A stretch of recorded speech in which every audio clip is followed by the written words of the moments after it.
اعوذ باللہ من الشیطان الرجیم بسم اللہ الرحمن الرحیم۔ میں سید کاشف خلیل کشف روحانی جنتری کی طرف سے تمام ویورز کو خوش آمدید کہتا ہوں۔ آج کا ہمارا ٹاپک ہے ماہ دسمبر میں آنے والا سورج گرہن۔ یہ سورج گرہن پوری دنیا میں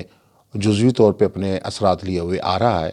اور خاص طور پہ ایشیائی ممالک میں اپنے اثرات مرتب کر رہا ہے، اور پاکستان، انڈیا، مالدیپ، بھوٹان، سعودیہ، UAE، فلپائنز، ان تمام ممالک میں اس سورج گرہن کے اثرات مرتب ہوں گے۔ اس لیے خصوصی طور پہ پاکستان کے حوالے سے بھی، پاکستان میں رہنے والے لوگوں کے حوالے سے بھی یہ سورج گرہن اپنے اثرات دے گا۔ سورج گرہن کے ٹائمنگ کے حوالے سے بتاتا چلوں کہ یہ سورج گرہن کی ٹائمنگ جو ہے 26 دسمبر بروز جمعرات 7:29 اور 53 پہ شروع ہوگی، اور تقریباً 5 گھنٹے 35 منٹ کا اس کا ٹوٹل دورانیہ ہے، اور دوپہر 1:05 اور 44 سیکنڈ کے اوپر یہ ٹائم پیریڈ جو ہے سورج گرہن کا ختم ہو جائے گا۔ اس دوران ایک پیک ٹائم ہوتا ہے سورج گرہن کے دوران، وہ ٹائم جو ہے صبح 10:17 اور 46 سیکنڈ کے وقت آ رہا ہے۔ اور سورج گرہن ایک سورج کی ایسی کیفیت ہوتی ہے جس میں سورج میں سے نحس اثرات خارج ہوتے ہیں، جس طریقے سے بہت ساری آسمانی آفات آتی ہیں، آندھی، طوفان، زلزلہ اور زمینی آفات بھی بہت ساری آتی ہیں۔ اس طریقے سے یہ سورج گرہن اور چاند گرہن کو بھی ایک نحس واقعات میں تصور کیا جاتا ہے، اور اس سورج گرہن کو چاہے چاند گرہن ہو چاہے سورج گرہن ہو، اس کو نحس ہی معاملہ سمجھا جاتا ہے، اور اس کے خصوصی طور پہ روحانی تدارک کرنا جو ہے وہ ضروری ہے۔ سورج گرہن کے روحانی تدارک میں خاص طور پہ چونکہ سیارہ شمس سے تعلق رکھتا ہے یہ، تو سیارہ شمس سے متعلقہ جو اسماء الحسنی ہیں وہ ہیں یا حیو یا قیوم۔ دوران سورج گرہن آپ اللہ تعالیٰ کا یہ نام جو ہیں 2 نام، اس کا بکثرت ورد کریں، اور اگر درمیان میں فرض نماز آتی ہے تو ہر نماز کے بعد 100 بار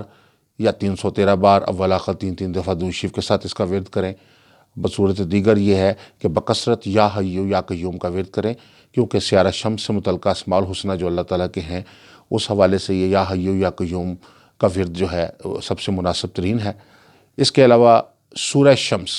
قرآن پاک میں اللہ تعالیٰ نے سورہ شمس ایک جو سورت ہے اس کا پورا نام ہی شمس کے حوالے سے ہے، تو اس دوران سورہ شمس کی تلاوت کریں اور ترجمے کے ساتھ تلاوت کریں، اور اس کے بعد دعا فرمائیں اللہ تعالیٰ سے۔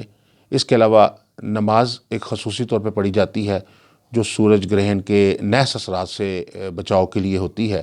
اس میں کوئی طریقہ کار بہت مشکل نہیں ہے، جیسے 2 نوافل آپ باقی پڑھتے ہیں، اس طریقے سے صرف نیت کرنی ہے کہ یہ سورج گرہن کے نحس اثرات سے بچاؤ کے لیے اور زندگی کی حفاظت اور ہمارے معاملات کی بہتری کے لیے میں نماز پڑھنا چاہتا ہوں، اور اس سورج گرہن کے اس نحس اثرات سے بچاؤ کی نیت کرتے ہوئے 2 رکعت نوافل آپ پڑھ لیں سورج گرہن سے بچاؤ، ان کے نحس اثرات سے بچاؤ کے لیے۔ اس کے علاوہ 2 اسماء الحسنی اللہ تعالیٰ کے اور بھی ہیں جو خاص طور پہ سورج گرہن اور چاند گرہن کے نحس اثرات سے بچاؤ کے لیے بہت ضروری ہیں۔ اگر آپ دفتر میں ہیں، کاروبار میں ہیں،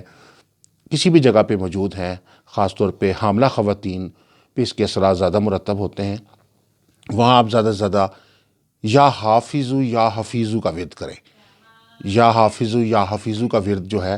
وہ بہت مؤثر ہے سورج گرہن کے وقت کے دوران۔ تو اس حوالے سے خصوصی طور پہ کچھ صدقات بھی ہیں، چونکہ سورج گرہن کے حوالے سے گندم کا صدقہ، چاول کا صدقہ اور مختلف دالیں آپ راشن کی شکل میں، انڈے یا اور ایسی چیزیں جو روزمرہ استعمال کی چیزیں ہیں کسی ضرورت مند کو دیں، اس کی عزت نفس کو متاثر کیے بغیر ایک راشن کی شکل میں دیں، تو یہ آپ کی طرف سے سورج گرہن کا جو صدقہ ہے وہ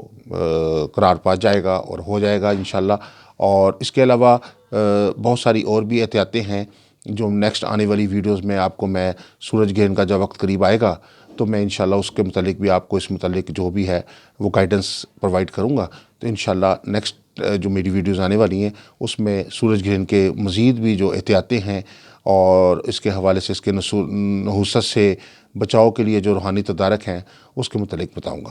والسلام علیکم ورحمۃ اللہ وبرکاتہ۔